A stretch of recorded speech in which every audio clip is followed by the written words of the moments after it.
Welcome, everyone. My name is Sarah Sewell. I am the director of the Carr Center for Human Rights Policy, and I am delighted to welcome you here.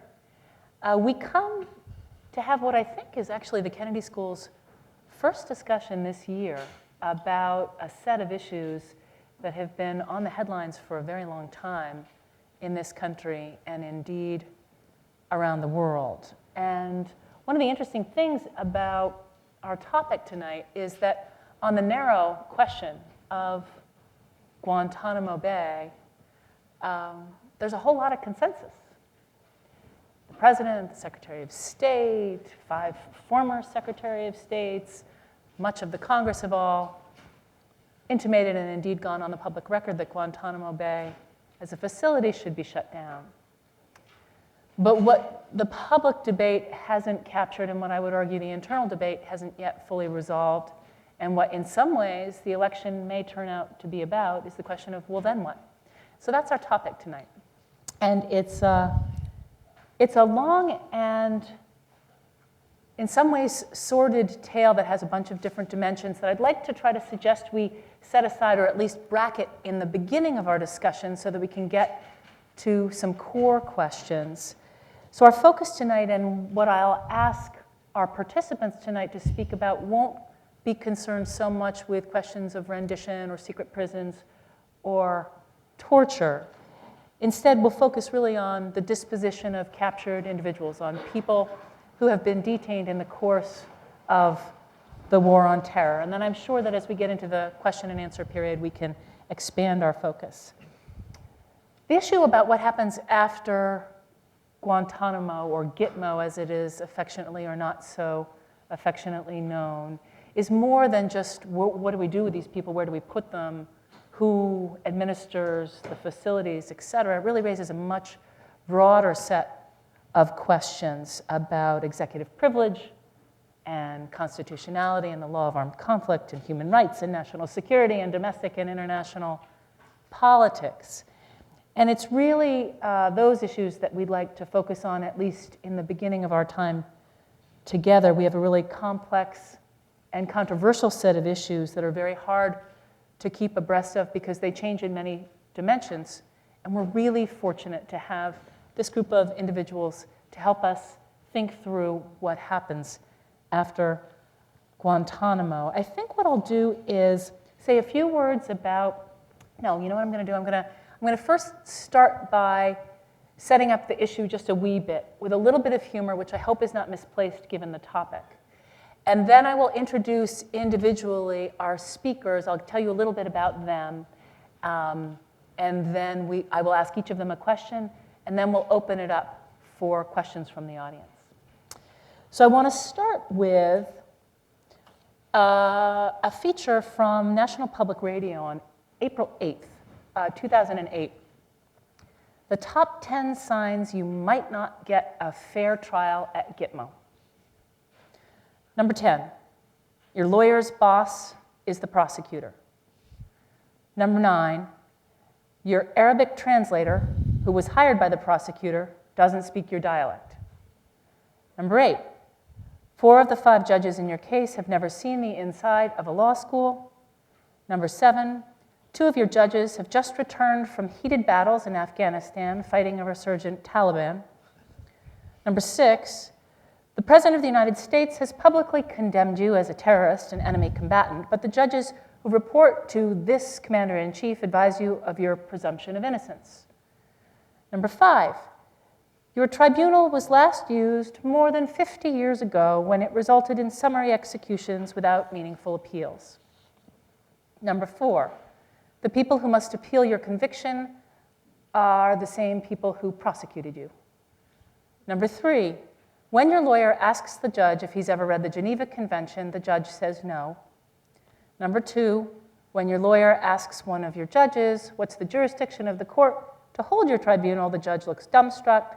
And in David Letterman fashion, number 1, the number 1 sign you might not get a fair trial at Gitmo, the general who decides your motion to disqualify all of the 5 judges as incompetent and conflicted is the same man who picked them in the first place. So that is one news organization's take on the larger atmospherics of this question. And in many ways, each of those points raises a much more profound question. But at the same time, I don't think anybody who spends a little bit of time wrestling with these issues thinks that there's a single easy answer. Many of those detained have been detained for very good reasons. They were shooting at Americans or our friends. They were suspected of plotting attacks against the homeland or allied facilities. They are dangerous. They wish people ill. They are part of a broader struggle against Americans, and they seek to undermine American national security. And it's easy for us in our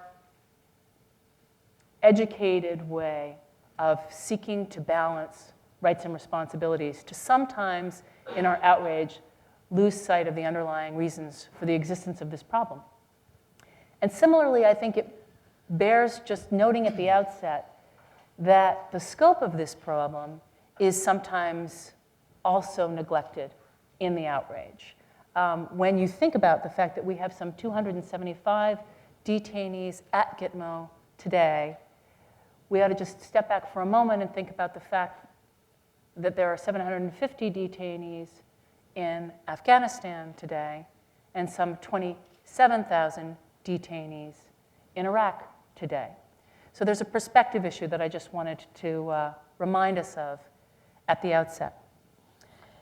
Now, what's fabulous about a focus on the question of what happens after Gitmo and what are the right processes and what are the right balancing of rights and responsibilities that we should pursue is that we have three not only distinguished persons on the dais to talk with us tonight, but not completely by accident, three people with very different views.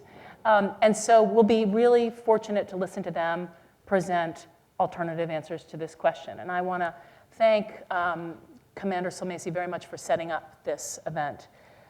On your program, it was noted that Farah Stockman would be here tonight, a distinguished reporter with the Globe. She was unfortunately first on call when there was a problem with covering the Petraeus hearing, so she is not able to be with us tonight.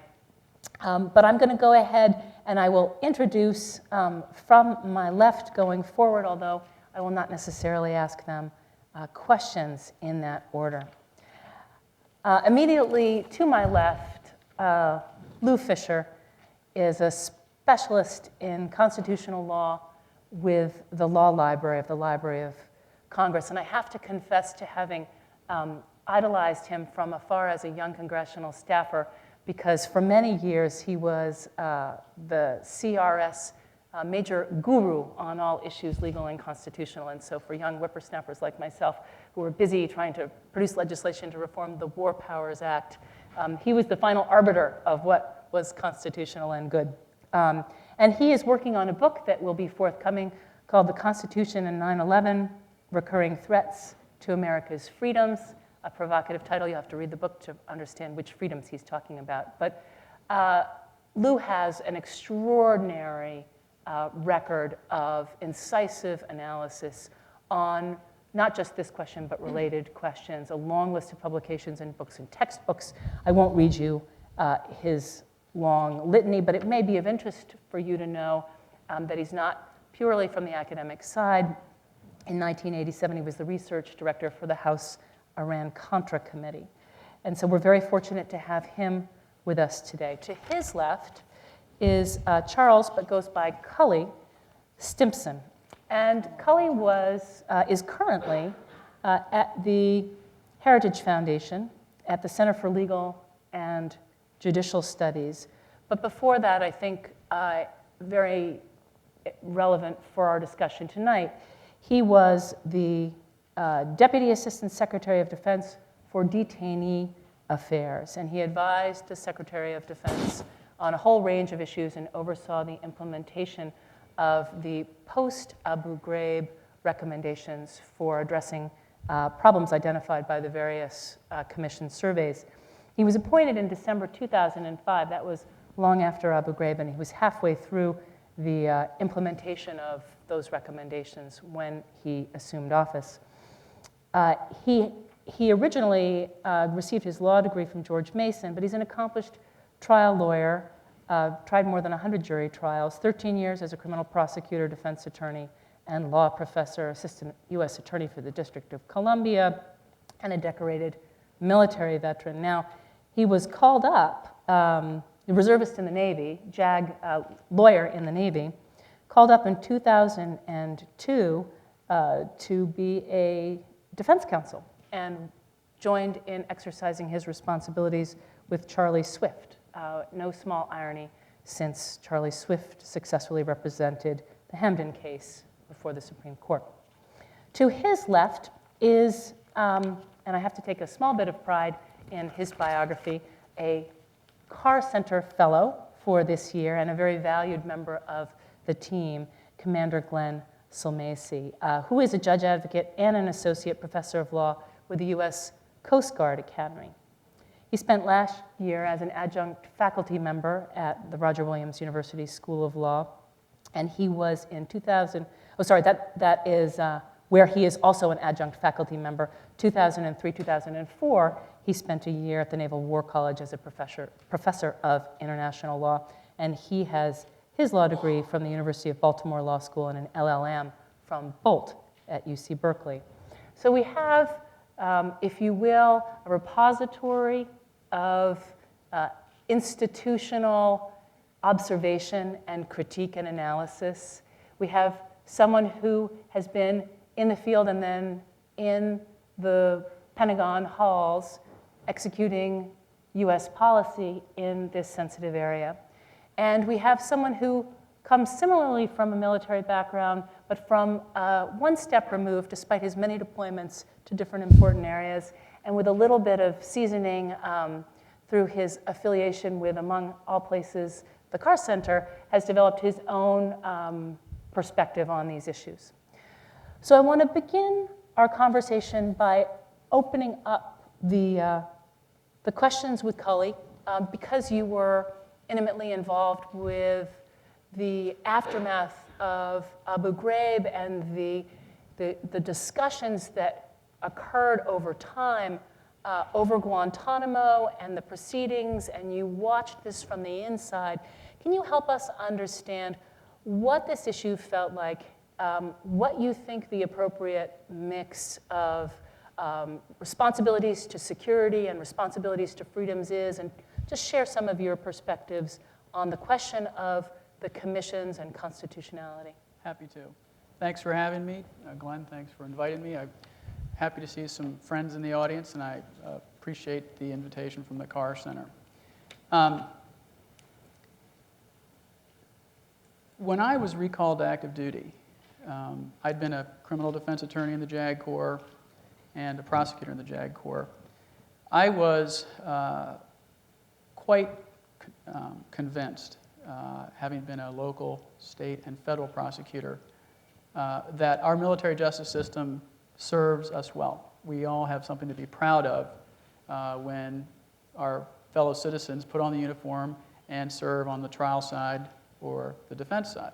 The UCMJ offers unique protections. It needs to offer unique protections to service members. The Uniform Code of Military Justice. And if I break into military lingo, you slap me, Glenn. It offers unique protections for people accused of crimes in the military because we work in a unique environment. If Glenn outranked me and I outranked Lou, and Lou was charged, there's a question of who could order whom to say what. And if Lou worked for me and Lou was charged with a crime as his commanding officer or somebody above him in the chain of command, I could ask him, I wouldn't, it would be inappropriate, Petty Officer Fisher, the heck's going on? Did you do X? And Lou would be in a very unique and awkward position. He would feel compelled to answer the question of a superior, and if I gave him a direct order, you will answer this question, and he violated a direct order, he might be charged with violating a direct order. But he also has a Fifth Amendment right. And so we have additional protections built into the Uniform Code of Military Justice and the rules for court-martial. So when I was recalled to active duty, ostensibly to be a defense attorney for the detainees in Gitmo, as you recall, the president did not afford detainees military lawyers in 2002. I went thinking, okay, I'll do my duty like I have as a defense lawyer and a prosecutor and zealously advocate on behalf of my client, period. And I'll make sure they get a good shake.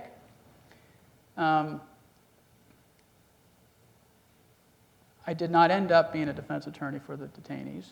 And when I was appointed to the position that I assumed, I watched, like the rest of you, with horror of what happened at Abu Ghraib. It repulsed me. It made me sick in my stomach that people in the uniform that I wore were doing these things to fellow human beings. Whether they're the enemy or not is irrelevant.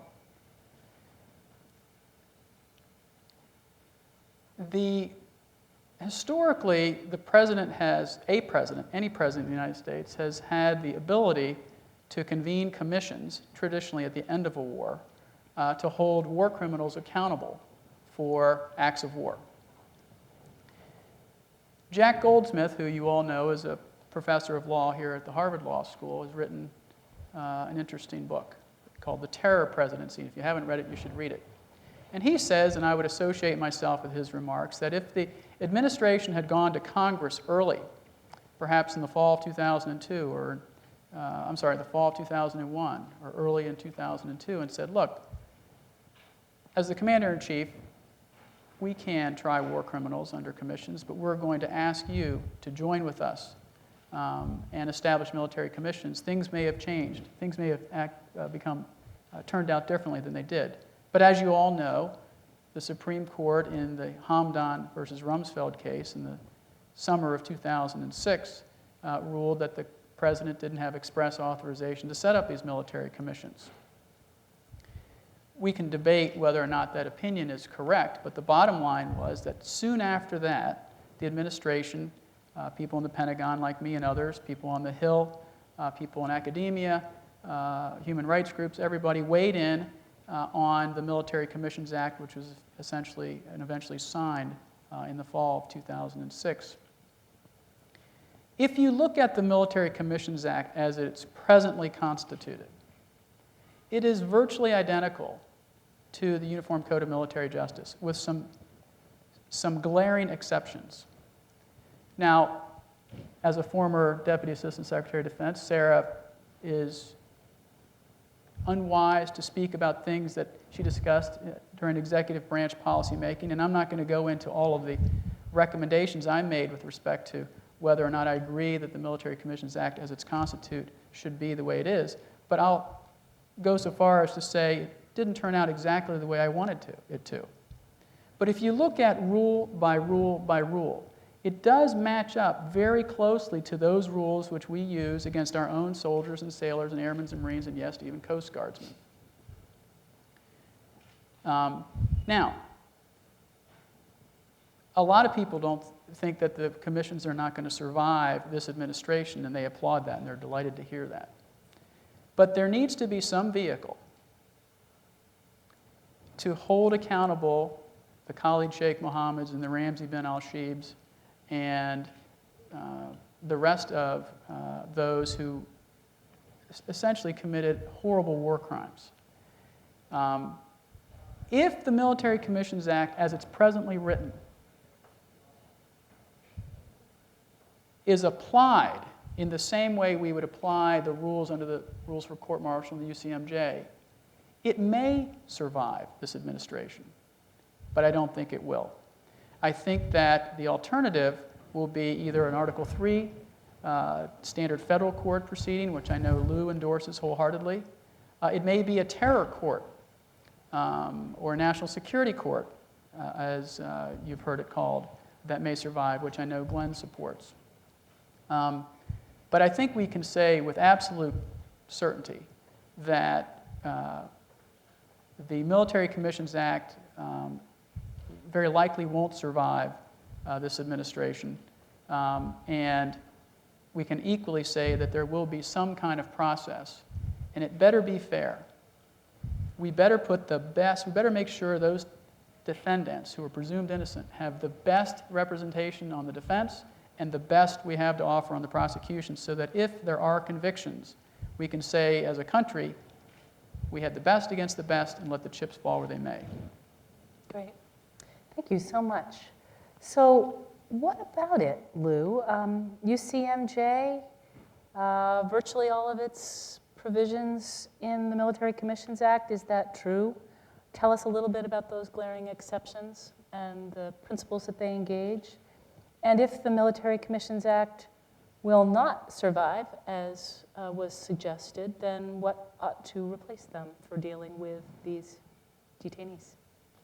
Okay, let me go back to the starting point on November 13, 2001 is when President Bush issued a military order authorizing the creation of military commissions, and the administration relied on a Supreme Court case of 1942, Ex parte Kierans, the Nazi saboteur case, as what they call a good precedent, an apt precedent.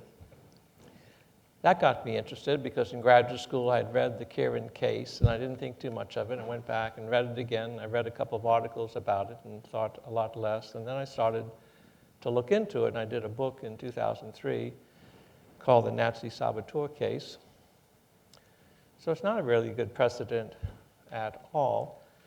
First of all, look at the differences between the Kieran case in 1942 and what happened in 2001. In 1942, 2 submarines came from Germany with 8 saboteurs. 4 got off at Amagansett, Long Island. 4 got off near Jacksonville, Florida. They brought onto the shore with them boxes of ammunition and fuses and so forth, because their purpose was to do great damage to America's industrial capacity. And if they had time to do damage to Jewish department stores. So they'd been trained for this. Now let's compare those 8 versus what happened after November 13, 2001.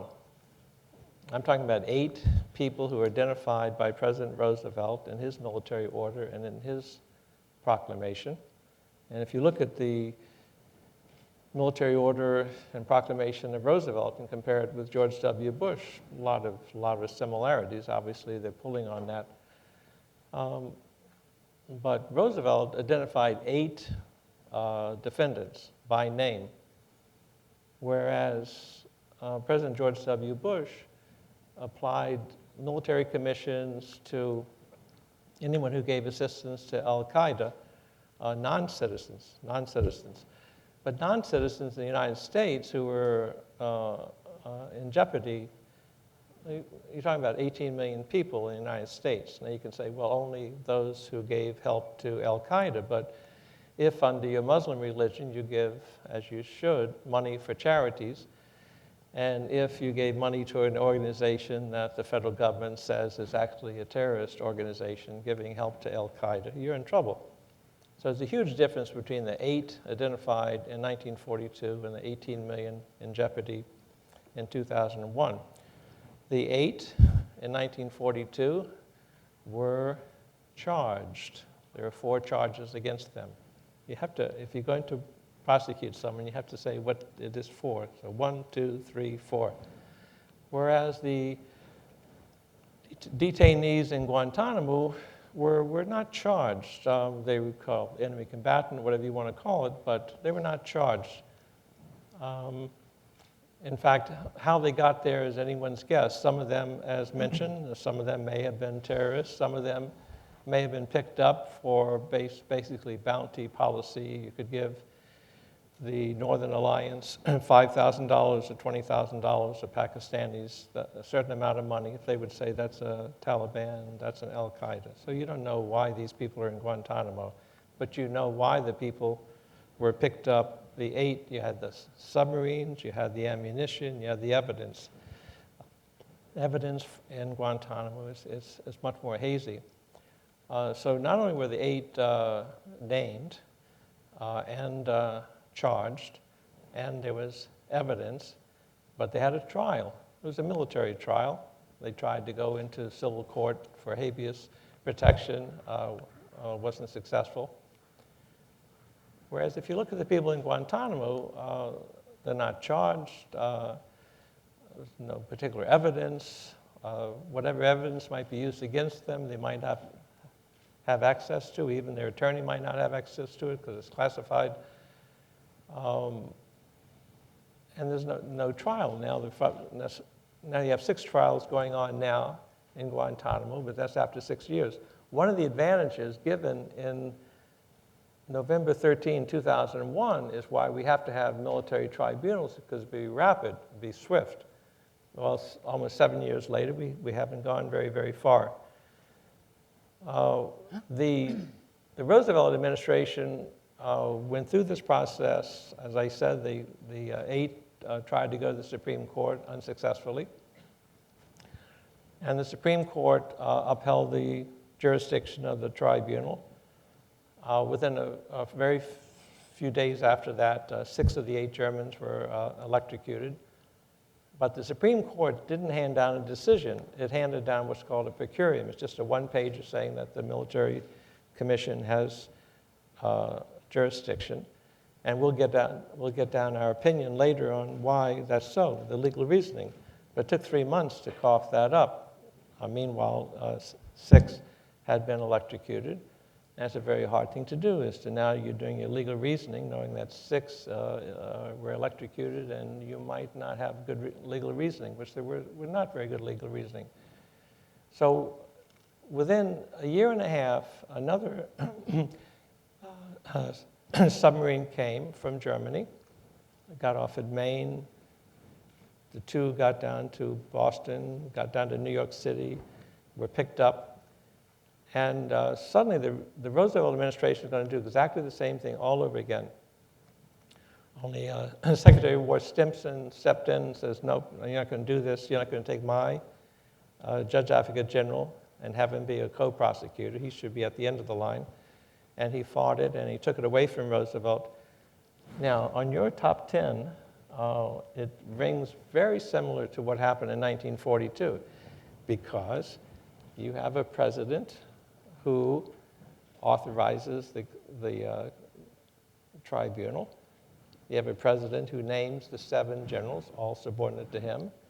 You have a President Roosevelt who names the defense counsel, all subordinate to him. He names the prosecutors, all subordinate to him. The tribunal does its work, finds that all 8 are guilty. Where does the trial record go? Back to President Roosevelt. A total circle. I think if you ever saw an American treated this way in another country, you would scream out, be an outrage. But that's what we did. So Stimson saw the defects in it and fought against it. And the Roosevelt administration itself recognized that what it did in 42 with the 8 was not worth doing again. It was not a good precedent. A few years later, the Supreme Court, in the middle of the summer, which the tribunals were, had the Rosenberg case, Ethel and Julius Rosenberg. And the justices were talking about this. Is it possible in the middle of the summer for us to bring up a case like this and handle it on a per curiam basis without legal reasoning, and then later on come up with legal reasoning? Justices says, no, we did that once. We're not going to do that again. So that's your precedent for November 13, 2001. It was an awful precedent. Actually, the Nazi saboteur case interested me so much. A couple of years later, I did a book on presidential power and military tribunals, and very few of the tribunals are anything that you would ever want to be proud about in U.S. history. I could give you one good example, but most of the others are horrendous. So that's my view as to the legal and historical justification for what the Bush administration did. So they pulled on what they thought were plausible precedents, but when you look into them, they're embarrassment to the United States. Can you just expand a little bit on what you see as the possible way ahead if Cully's correct and we need to move to an alternative? Well, I think you and I might agree that the Military Commissions Act, by the way, that was very interesting because the Bush administration argued that the president had inherent I have no idea what that means, inherent authority to do this. Did not have to come to Congress for its statutory authority. And in Hamadan, as we know, the course is no, Congress and the Uniform Code set down certain procedures. You have to follow the military tribunals unless it's impractical, and you have to do that, and they didn't do that. So that was a very, very interesting check by the Supreme Court. So I think you and I probably would agree that the way these tribunals are going to be run under the Military Commissions Act means that certain vital information can be withheld, certainly from the detainee. It's not clear to me as to how much the attorney would have it, but even if the attorney has access to information as to why this person is to be prosecuted in a tribunal, that attorney cannot come back to the detainee and say, this is the reason. It cannot be done. And I think any attorney would say they can't do half a job because the information that the attorney has may not have a lot of meaning to the attorney, but if you show it to the detainee, says, no, that's my cousin, and we've had a long battle where we tried to destroy each other, and that date, I wasn't there at that time, and I wasn't there, and so forth. So they're really serious matters. And I think that what you said about the Uniform Code of Military Justice, I think there was criticism after World War II about the procedures, and it was vastly upgraded, and I think people have a legitimate right to be proud about the procedures. And we don't have such procedures right now under the Military Commissions Act. Am I to respond? No, I think we'll come back to you, Cully. I think what we're going to do now is move to Glenn. And Glenn, you have been writing and speaking a great deal about terrorism courts, and I wondered if you could just talk a little bit about why you see that as the middle ground and what makes it particularly appealing and perhaps politically possible. Great, thanks, Sarah. Good evening. I think one of the things we're missing, or tonight's debate or panel discussion, is on what to do with Guantanamo. And to me, we have so many issues facing America today. All of us in the room know that, whether it be the economy, whether it be Iraq, whether it be Iran, China, trade imbalance, mortgage crisis. To me, the seminal issue that needs to be confronted is the issue on Guantanamo Bay, what to do with the detainees in the international war on terrorism, on the war on al-Qaeda. I think essentially what it does for us as Americans is defines who we were, who we are, and who we want to be. And it's been lost. When I was growing up as a young fellow, my father always taught me about Guantanamo Bay. Now, most folks don't realize Guantanamo Bay has been around since 1903 as a naval station. As a Coast Guard officer, and while serving with the Navy, I trained at Guantanamo Bay. It's a very, very beautiful place. That station will remain as such. Scuba diving is beautiful. Horseback riding, very, very human type activities would take place after we were done with training on the vessels. But more importantly, when I was growing up and when I did become an officer, my father would remind me that Guantanamo Bay was a beacon of hope, a beacon of human rights amongst the tyranny of communism. And I looked at it that way. I was proud when I saw the American flag flying in Guantanamo Bay in the face of totalitarianism. That was a wonderful, wonderful sight, something I held and I was proud of. Today, unfortunately, we hear folks, respected members of the international community, like Irene Khan in 2005 and Amnesty International, calling it the gulag of our times. That hurts. That should hurt all of us, as Americans, as students, as academics, as military officers. Something went wrong. As Sarah said initially, we have the President of the United States, the current Secretary of Defense, the current Secretary of State, 5 former Secretaries of State, and I think as importantly in this election year, all 3 presidential candidates currently in the running all have said to close Guantanamo Bay. All. The problem is, what do we do? Do we set the detainees free? Do we try them in civilian courts in the United States? Do we continue with the military commissions? What do we do? How do we proceed is the seminal issue. And I find an absence of that in the public discourse. There's a lot of criticism, some legitimate, some illegitimate, about the military commissions and what's taking place at Guantanamo Bay. But I think it has to be more ideas injected into the marketplace of ideas, into our public discourse about what and how to do once we close it.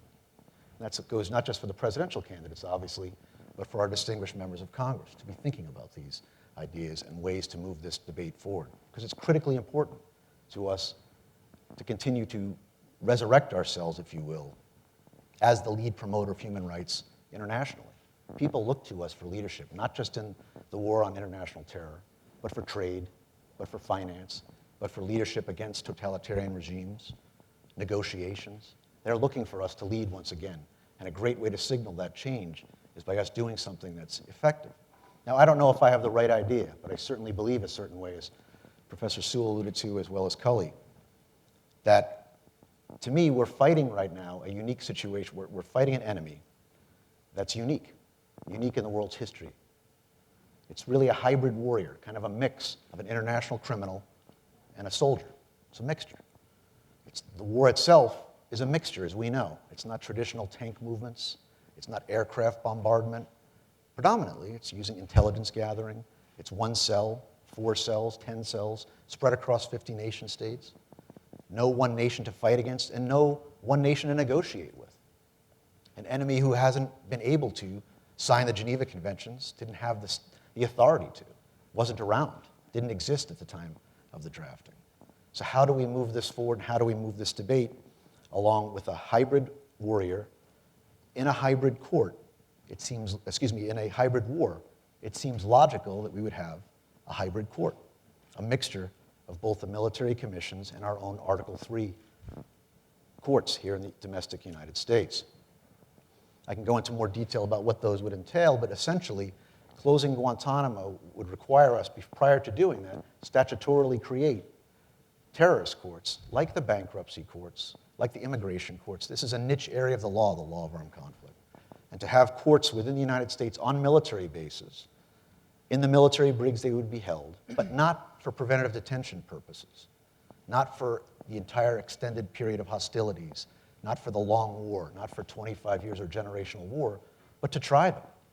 One great way to inject human rights and gain domestic consensus on how to actually handle and balance the scales of justice against the jihadists is to actually try them, is to have courts that would move forward and try the alleged jihadists for the crimes that they are alleged to have committed, rather than just holding them till the cessation of hostilities.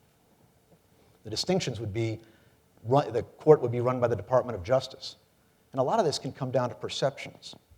Having civilian oversight of the process internationally may be more palatable, rather than having 5 military officers with medals and uniforms. And I know, and I think most of the folks at the Carr Center know, I'm not that intimidating, and most of you probably know that by now. But when you're in a uniform, there's a sense that people look at that. And there's a natural distrust of the military within U.S. history, as Lou will attest to, as well as internationally. When you see 5 or 6 military officers sitting in trial of a person who is a warrior of sorts, but is essentially a civilian, there's a sense that there's something wrong going on. There's a sense that there's an appearance of maybe this isn't being done the way that most folks would look to the American system of justice as doing. So we'd remove that by having judges, Article III judges, oversee the courts. Have judges that are dedicated to this, like we have bankruptcy judges, like we have immigration judges. We would have federal terrorist judges that would oversee these panels. We would still have the mix of the military commissions by having detailed military defense counsel, so there would be provided free of charge to the detainees in the hearings, would have defense counsels, military defense counsels, who have a fundamental understanding of military law, military process, and also what was at stake and what these warriors were going through when they were fighting against the United States. But being run by the Department of Justice, you would have a better opportunity to have experienced, lifelong prosecutors carrying out the prosecutions as well. And again, not having military officers, but rather civilians do that. One last point on the court. I mean, I can go through step by step where they would stay and how it would work, but I think it's important to note it would be judge alone, which I think is critical. But one of the areas that we have to look at, and what's happened, or at least appearance-wise, when we're talking about some of the unlawful command influence or the idea of appointing judges who report to you, have a judge that's neutral and detached, and you also have to somehow ensure that a court like this, a federal terrorist court, would be palatable to our international partners. we're not fighting just one nation. There's 50 nations that are impacted, at least 50 nations that are impacted by what we're doing and how we're carrying out the prosecutions against these individuals. So something we have to be conscious of from a human rights perspective is a big issue like the death penalty. You have something that's polarizing within the United States. Internationally, it's even more polarizing. So folks that are here at the Kennedy School and from other places look and say, well, Glenn, what would you do? How would you carry out the death penalty? It's authorized in the military, and it's under federal law, it's an authorized punishment. And I think we have to think more globally rather than just from a US perspective, since these are international colleagues and people we need to support us in a global war against al-Qaeda, that if someone's from Great Britain, it seems logical to me, and the distinction would be that we know that in Great Britain, the death penalty is outlawed. It would not be permissible against that citizen of Great Britain. Now, if it was from a country that might authorize, that would otherwise authorize the death penalty, then it seems logical we'd at least provide that as an option and a balance. We're trying to achieve balance, but still move the process forward and balance the scales of justice between both the victims and the United States, protecting the United States, but also protecting and upholding the rule of law for the accused. And I think the Federal Terrorist Court is the best way to move the debate forward, and I'm hoping, although it may not be the right way, but I think it's an important way for us to look at different ways, or a third way, in conjunction with other items, but a third way to how to carry out the war against al-Qaeda and move the debate forward rather than just being isolated and trapped in the issues of the past. Great, thank you, Glenn. Before we open it up for questions, I wanted to offer both of you a chance to respond and perhaps express your desired outcome for whether you would prefer that we stick with the military commissions or move to another alternative. Colin? Thank you. Each of the 3 Supreme Court cases that have been decided so far, now there's 2 more that will be decided this term, each has affirmed the international law principle that you can detain the enemy until the end of war. And when I took umpteen dozens of people on official trips to Guantanamo, down and back, especially Europeans, we would have these discussions on the plane and on the ground, and they would agree that the fact that we don't know when the war will end, which by definition you usually don't know when the war will end when you're in it, doesn't magically automatically convert into a, well, then you have to try them or set them free. These are 2 solely distinct concepts. Criminal law on the one hand, where it offends any of our sense of right and wrong if we pick somebody up and didn't charge them. You have to let them go then. And then on the law of war, you detain them until the end of the conflict. And of course, herein is the rub, right? Because we don't know when this war is going to end. This is a unique, clandestine, sneaky, diabolical enemy, dispersed, not located in a country. And I would respectfully disagree with one of the things Lou said. It's important to understand that the people in Guantanamo today, for the most part, came out of a conflict in Afghanistan. There are no Iraqis in Gitmo. There are no Americans in Gitmo. There are no women in Gitmo. There are no juveniles in Gitmo. They came from a group of about 10,000 detainees in Afghanistan. They were each reviewed by the battlefield commander about whether or not they were an enemy combatant or not. Bounties are paid routinely in the history of war for prisoners of war. That's not unique to the Bush administration. This isn't some new, terrible thing that came up in this administration. But then they were reviewed in Bagram, which is an air base, and then reviewed one more time to decide whether they were such high intelligence value or lethality that they would qualify to go to Gitmo.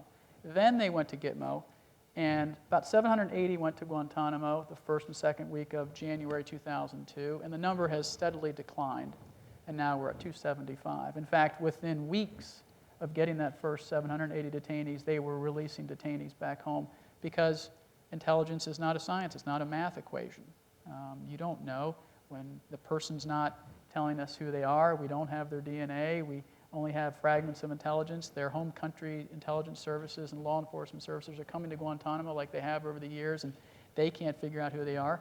I mean, we let people go. That said, we're still at war. and at least 30. The official line from DOD is that at least 30 detainees who have been released or transferred from Guantanamo have gone back to the fight and engaged and or killed us or allies. So it's really actually unprecedented that during a time of war you release your enemy. I mean, can you imagine your young folks, your parents, or your grandparents' reaction in World War II when we had 400,000 Nazi POWs here in America that let's just release a couple 100,000, let them go wherever they want in America. That would be unheard of, right? I mean, this is just a unique concept. The UCMJ, the Uniform Code of Military Justice, actually is run by the military. You have military defense and military prosecutors, but you have a jury. They're non-lawyers, they're officers. You have a military judge, one judge, just like in a court you would have here in Cambridge or Dorchester or anywhere else around Boston. And if you're convicted, your appeal goes up through a special court for your service and then to the Court of Appeals for the Armed Forces, and then you can appeal for cert to the Supreme Court. That's how it works. That's how the Military Commissions Act works. But, you know, the lighthearted list of 10 things from NPR is a perception that this is the way it is out there. And that's why I think that's one of the many reasons why I don't think the Military Commissions Act will survive going forward, partly for perception, partly because of the rules that allow testimony derived from coercion. That strikes many of us as just wrong. That's why I said, and I tried to hedge my comments exactly and say, if under the Military Commissions Act as presently constituted, you tried the cases as if you would be using the UCMJ, exactly like you would try it under the UCMJ, then they could survive. But it's not written that way, and so therefore the rules are the rules, and so the MCA, the Military Commissions Act, probably won't survive. I think that there is a lot to be said for trying some of them in Article III courts. You wouldn't be able to try as many. So a pure UCMJ. Well, creature. You could try them in federal district court, but you would try fewer because a lot of the evidence wouldn't stand up, like chain of custody, right? The prohibition against hearsay. A lot of these detainees were picked up in battlefield conditions. You can't ask Sergeant Schmuckatelli what Sergeant Smith told Sergeant Jones, who now got killed, who got the computer from the safe house. I mean, the chain of custody issue in wartime is much different than here on the streets of Cambridge and a crime scene. Glenn's proposition, which I think has a lot of merit, would allow you to try more detainees, more war criminals. But then the issue, one of the main issues that still survives, and I'd be curious to hear Lou's comments or Glenn's, or I would encourage you all to tease this up in terms of questions, is what about the warfighter 5 years from now who is in a hostile area and comes across hostile fire from an Al-Qaeda safe house? Are we going to turn the dial so far to one side or the other that it's kill and don't capture? We don't have the ability to administratively detain somebody as essentially a prisoner of war, whatever we want to call them, enemy combatant, unlawful enemy combatant. That puts the warfighter in an untenable position that we can't do. We cannot do that. And so the concern the warfighters have today is, because they're apolitical, is will we have the ability to detain the enemy as part and parcel of a kinetic conflict, a war conflict, in the future? And so we cannot erode the ability to do that in the future to the point where it's kill only, because that would violate the warrior's ethos, it would violate our international law obligations, clearly the rules of engagement. So it's something you have to factor in as you develop policy going forward. Thank you. Yeah, just a couple of quick points. It's true that went through different kind of reviews in Afghanistan and Pakistan and other places as to see who should be taken to Guantanamo. And about 800 were taken there. Well, about 500 have been released, suggesting that whatever the good reasons were for bringing them there were not very, very good reasons at all. One of the ones that surprised me was the U.S. citizen Hamdi. He was taken to the Supreme Court, and the Supreme Court held that he deserved more procedures than he had gotten up till then, and I think the administration could have tried him before some sort of a military commission, but for some reason he was just released and sent to Saudi Arabia for 5 years on a different kind of condition. So this was someone who was apparently a very, very serious, dangerous person, and we just sort of let him go. So I was troubled. Now the fact, I think it is, evidence probably is there that some of the people released from Guantanamo went back to the fight, and that's troubling, but we don't know whether they went back to the fight because they were a terrorist to begin with, or whatever they experienced with U.S. treatment made them a terrorist. So we don't know much about that. Glenn is an extremely experienced, thoughtful person, so I'm always going to listen carefully. I would only say that about a terrorist court, initially it sounds appealing that instead of it being run by the military with people in uniform and so forth, let it be done by civilians in the Justice Department. I'm not wild about that at all, because the people in the Justice Department were the ones who were writing the, quote, torture memos and everything else. So the fact that the Justice Department is going to be considered some great neutral force here, no, I don't believe it at all. And just as a footnote, you all know that a week or two ago, another John Yoo memo was released. He was in the Office of Legal Counsel in Justice Department. And this was the memo back in 2003 in March, having to do with interrogation by the military. And for some damn reason, the thing got declassified on March 31 of this year. You look at it, first of all, who classified it? You don't have it, it's legal reasoning. It's 81 pages. I implore all of you to read it, because I had to read it, and I want you to suffer like I suffered. But it's pure legal reasoning. There is no reason in the world for it to have been classified, much less declassified.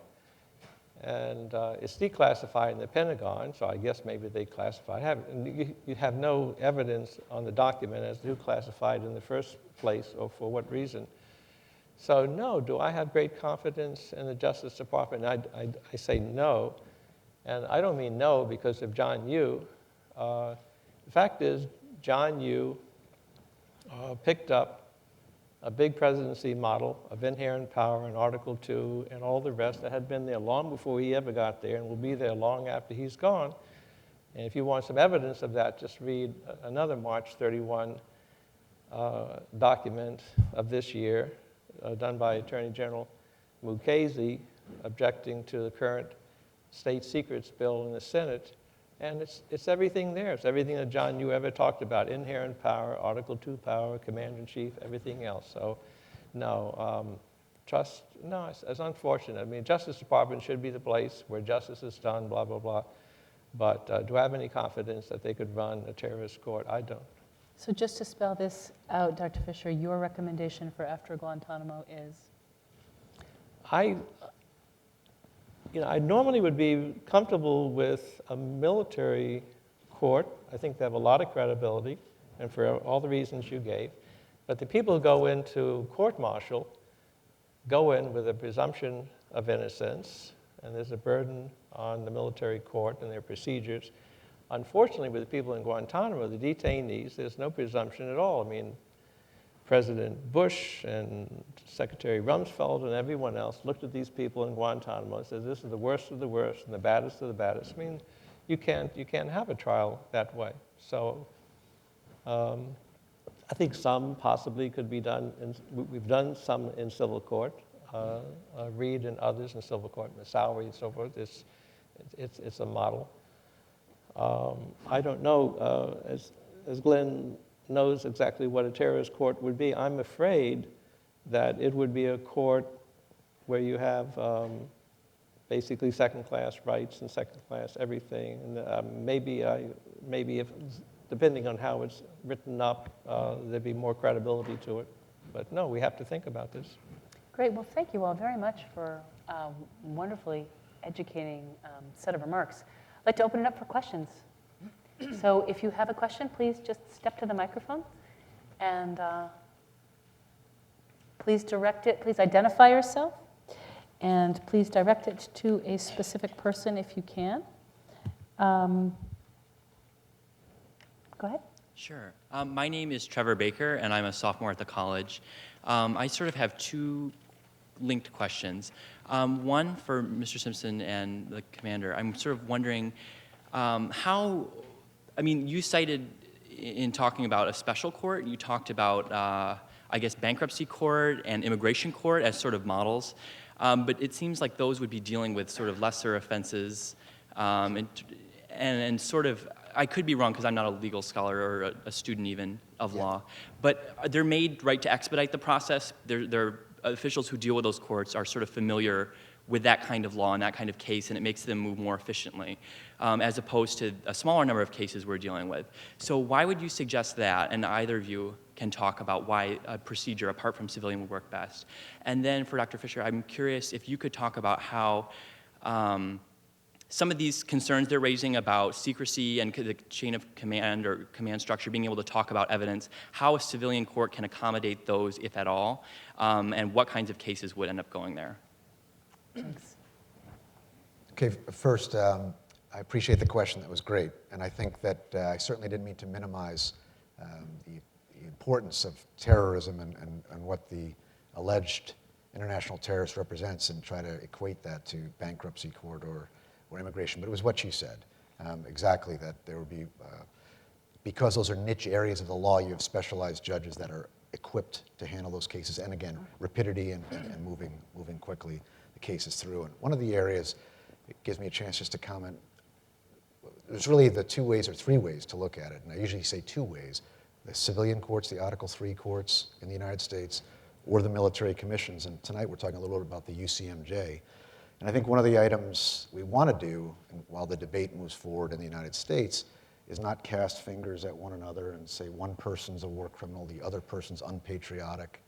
I think that doesn't do any good. I think it does help for us to stop and recognize everyone who's injecting ideas out there are patriots, whether they're for one model or for another model. They're folks that are trying to advance the debate along. And I think that's important to recognize when you have these fora.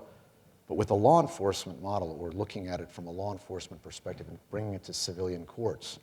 I have a list of concerns that I have, and some of them were brought out, as a matter of fact, in the Moussaoui case. One of the most important, we certainly have the evidentiary issues. We have concerns about juries. Where would we get an unbiased jury within our Article III court to try Khalid Sheikh Mohammed or potentially Osama bin Laden, as I spoke to somebody earlier today about?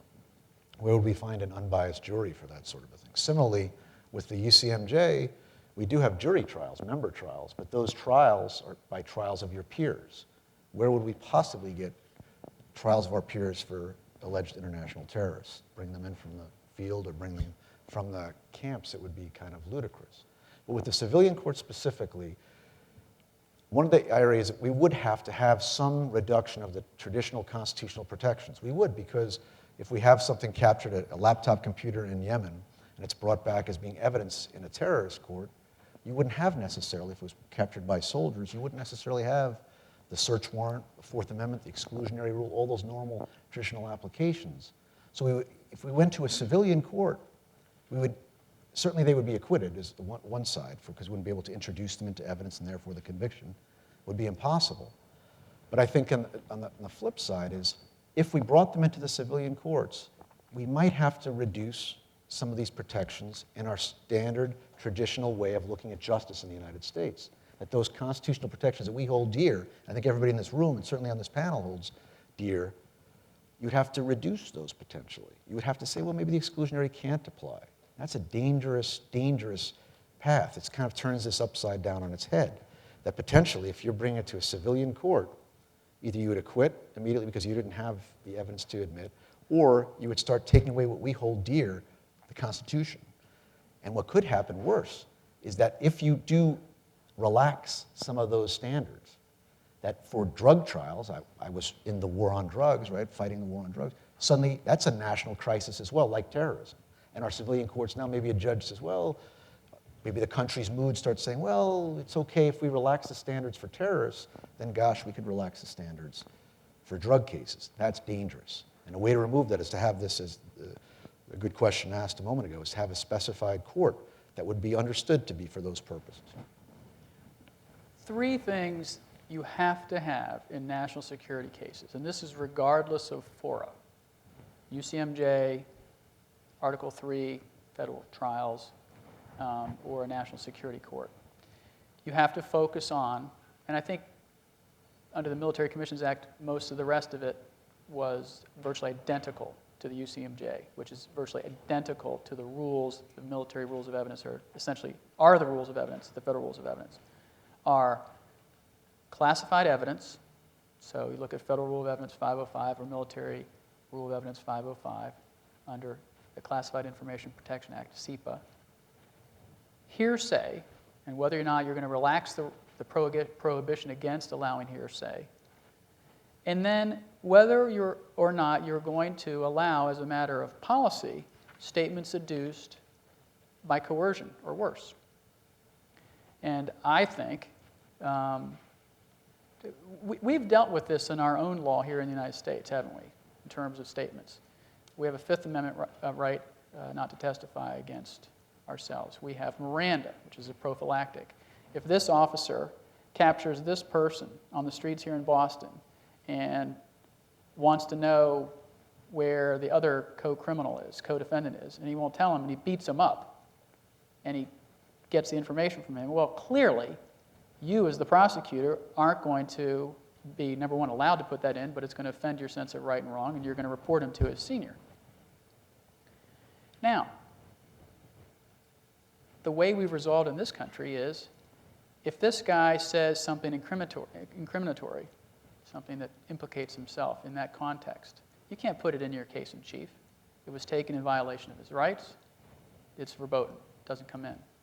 But if he takes the stand in his own defense, which is his right, and says something that contradicts what he said to the officer, then as the prosecutor, you can try to impeach him with what he said. It doesn't come in for the truth, but it comes in to impeach him. Didn't you say X to the officer when you were on the street? Well, as a matter of fact, I did. That's something to consider when you're talking about information adduced by coercion, right? If it's just coercive, if we all got together and spent 5 minutes and decided what coercion was defined as, we'd come up with a general definition of coercion. Under the rules you want to have in place, you don't want to allow the prosecutor to put that in their case in chief. But you may not want to prohibit them from impeaching the person if the defendant takes the stand in the terrorism trial. My red line, my line in the sand is statements adduced by torture, like waterboarding, which I believe is torture. Those statements are out. And the CIA director has said that 3 of the detainees were waterboarded back in 2002. And so any statements derived from any information derived from those statements and those statements alone wouldn't be admitted in the case in chief. So, I mean, you're right to ask that question.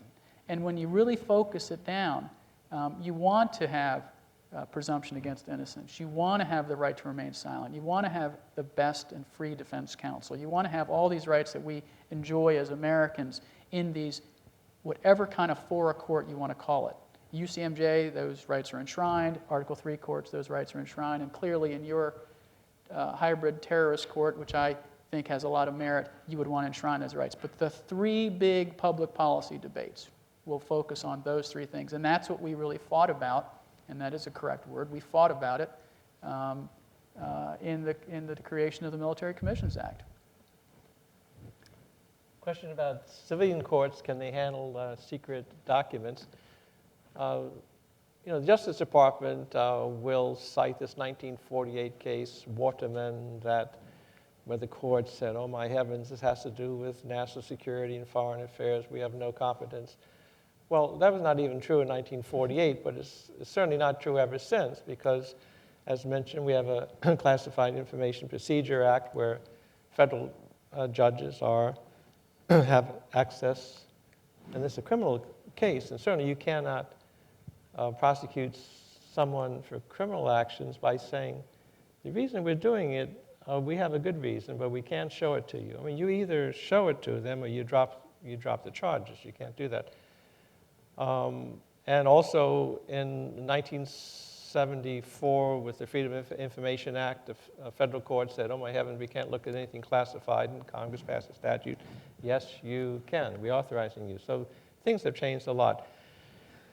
It's a very interesting area right now. There was, to me, another awful Supreme Court case in 1953 called Reynolds, where a B-29 exploded, and widows went to court as they were authorized to do. These were civilian engineers on the plane, and the wives had a right to go to court to see if the government had been negligent as to why that plane blew up. And very interesting, this is not a criminal case, this is a civil case. And the district judge said the wives wanted the accident report. And the district judge said, you either show the accident report, at least to me, I'll read it in my chambers, or you lose the case. And the government didn't show it, and the government lost the case in district court. And went to Third Circuit in Philadelphia, and the government again refused to give them, they lost. Well, it comes to the U.S. Supreme Court, and the U.S. Supreme Court 6-3 upholds the government without ever looking at the accident report. Well, the accident report was declassified in the 1990s, and you can look at it, and I defy you to find anything in the accident reports that's secret. But that was the impression that the Supreme Court had. So as a result, and as a result of some state secrets cases today involving NSA surveillance and extraordinary rendition, where you take people to another country to be tortured, and state secrets are coming up, Congress in the last couple of months has held hearings on a state secrets bill to give federal judges much more access and independence that they could have exercised before. But it's a big issue now. You know, what do you want the government to say? Well, we did something with NSA, which probably is in violation of the FISA statute of 1978. But anyone who goes to court and challenges us, we just say, you can't go forward because it would risk the disclosure of secret information. So Congress has legislation that's been introduced, there are hearings, and we'll see what goes on. But I think federal judges are knee-deep in that information, and there should be no problem with it. Please. Thank you. And by the way, I appreciate this panel. I think I would agree that I do believe that this is, for whatever reason, this is one of those issues that in many ways defines what the United States of America is all about, certainly how it stands in the eyes of the rest of the world. And it's heartening to hear that these kind of discussions are being taken as seriously as they are, and I can only hope that people inside the White House are also listening to discussions like this, if not this one in particular. So thank you for that. I have two questions, probably very different, one smaller and one larger. By way of introduction, my name is Tom Fiedler. I'm a fellow across the courtyard at the Shorenstein Center for Press Politics and Public Policy. Perhaps more salient to this, I'm the former editor of the Miami Herald, and we have covered probably as closely as it is possible for any news media organization what has happened at Guantanamo since the beginning. And I have been to Guantanamo on a number of trips. I don't believe I had the privilege of going on one that you led, but I did make a couple of those trips, one in my capacity as editor, and I'm also many years ago, a former naval officer. So I've had also that view of Guantanamo and its history. But my question, I think initially will go to, I'm curious, Dr. Fisher, about the original justification for opening the detention center, as they're quick to call it, at Guantanamo, was related to, in some way, the belief that this extraterritoriality played to the overall issue, in that those detainees who were brought to Guantanamo because they didn't come to what was the administration argued, what was not U.S. territory. They weren't wrapped in the Constitution. They didn't get the legal protections that the Constitution would have entailed, at least initially. So it made it, when you talked about the Nazi saboteur case, who clearly were on U.S. territory when they arrived, I wonder how that Nazi saboteur precedent in any way played into the decision to open Guantanamo as a detention facility. My second question, quite far removed, is we aren't the only nation. We didn't have the only military that was involved in Afghanistan. That was essentially a NATO operation, so we had allies from other countries. My assumption is that some of these alleged terrorists shot at British troops, shot at French troops, shot at others, and my assumption is also they were probably rounded up and somehow detained, and somehow they have been dealt with. And I personally don't know how they have been dealt with, although my understanding is that there is no equivalent to a military commission in Great Britain or in France, and but somehow they don't feel that their military faces the same concern that you, Mr. Stimson, suggest our military would have, is that if 5 years down the road you're in a firefight somewhere, do you worry about, do I have to kill all those people or can I capture some? I'm sure a British soldier would have the similar concern, and yet there must be a structure outside our country to have dealt with this, hopefully in a way that we would find just. And I'm curious if we have looked at that, what the precedents are. Great. Why don't we start with Lou, and then maybe you, Cully, can also speak to the first question as well, since you were in the administration. Mm-hmm. Yes, nice question. Thank you. Yeah, the administration argued that they could take people to Guantanamo, although the United States has 100% jurisdiction. It doesn't have, quote, sovereignty, because sovereignty under the 1903 treaty Cuba has. I thought that was really a dubious argument from the start. It sounded way, way too cute. And for those of you who have done some British history, every country does this. In the 1600s, in Great Britain, they would take people they didn't like off the British shore and put them into islands, supposedly off the jurisdiction of judges. And that led to the habeas statute, 1679. So we've been through that a lot of times. The key in the Guantanamo case was, of course, as you say, not the Nazi saboteur case of 1942, but a 1950 case, Eisentrager. Now, in the case before the Supreme Court a couple of years ago in 2004 was Razul, and Justice Scalia, who's an exceptionally bright person, claimed that what the court did was to do away with the 1950 precedent. And I don't think that was the case, because Justice Stevens, who wrote the case, said that if you look at the 1950 case, there are about 7 or 8 qualities to it, and many of them don't fit what happened with Guantanamo. And some of the qualities that don't fit, the people in the 1950 case, they had been charged, they had defense counsel, they've been tried, they've been convicted.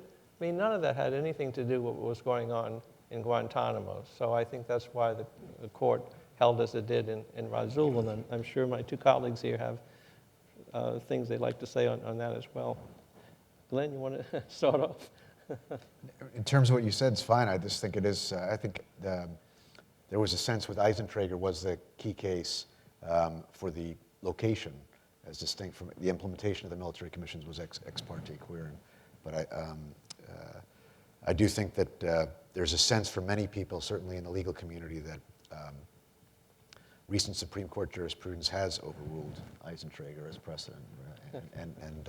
But there's certainly a debate about that.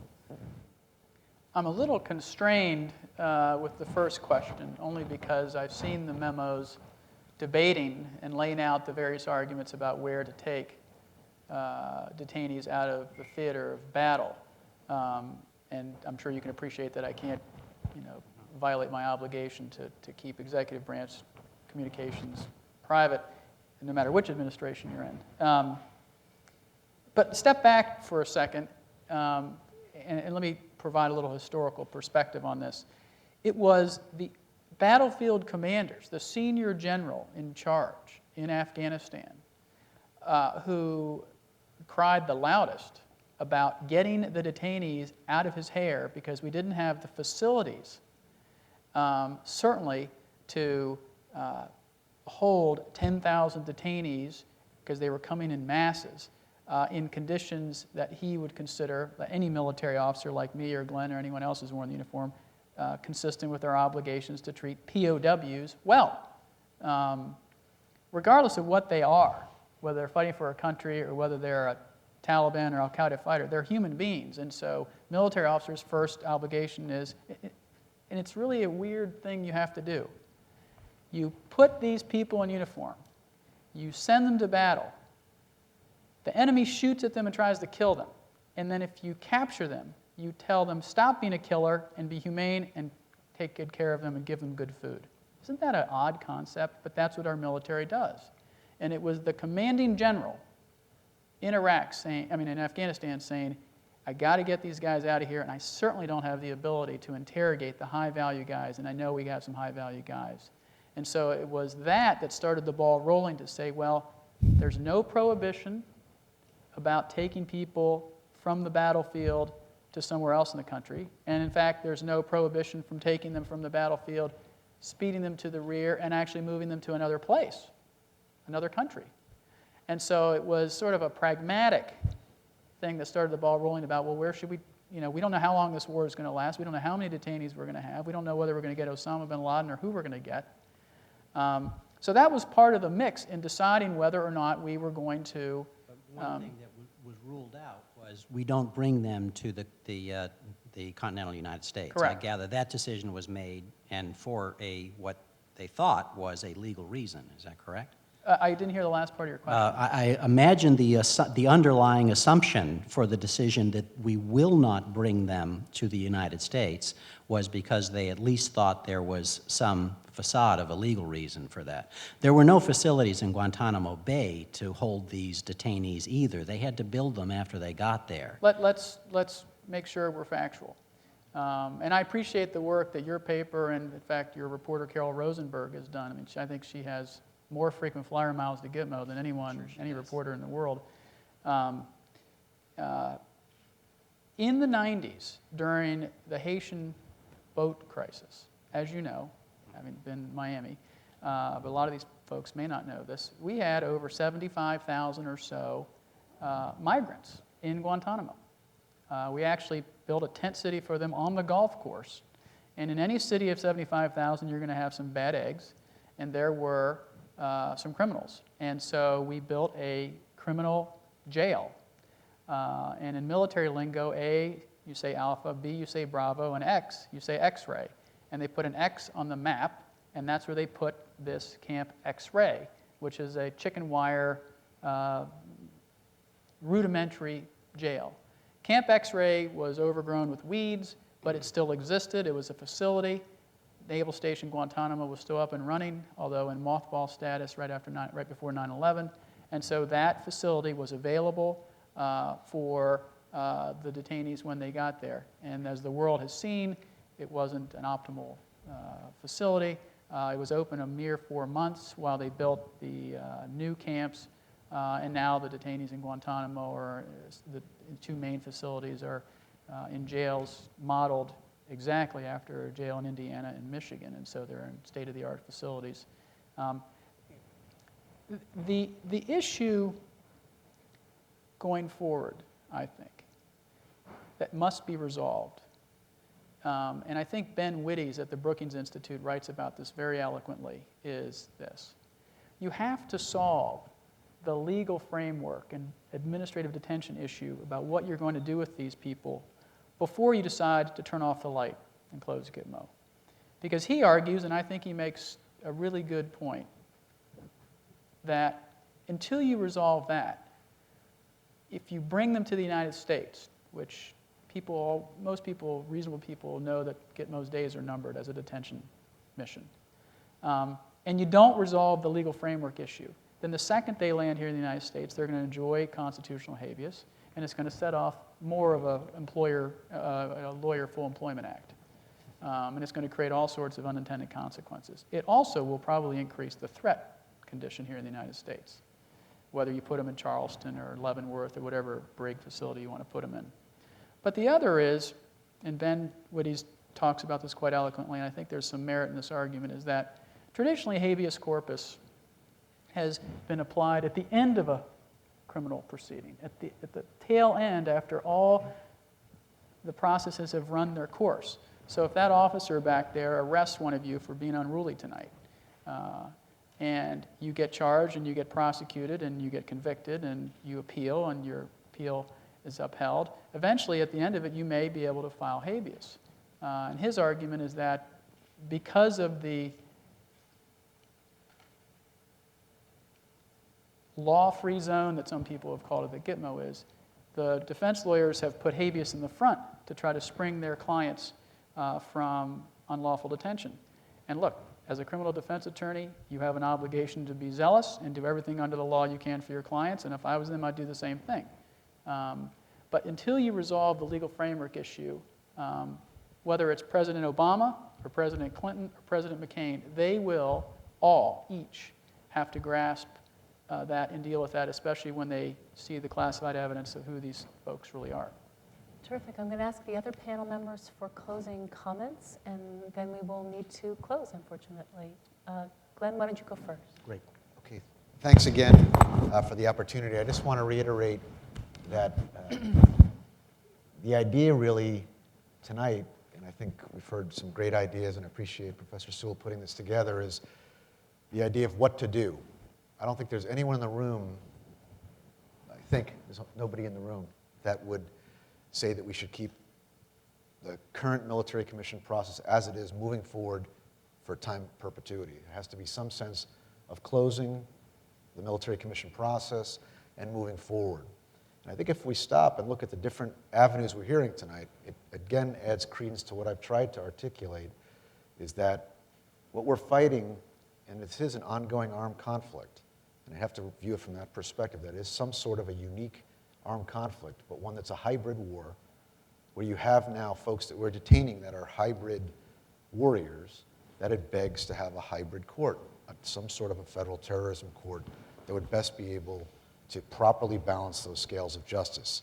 If this is going to be in perpetuity, we have to be looking for new ways and new means to put this to rest, to kind of once and for all, as Cully was just saying, and I agree completely with Ben, is to establish a system before we close it. And that needs to happen. We have to have some sort of consensus domestically, but also ensure, while ensuring domestically, that internationally there's support.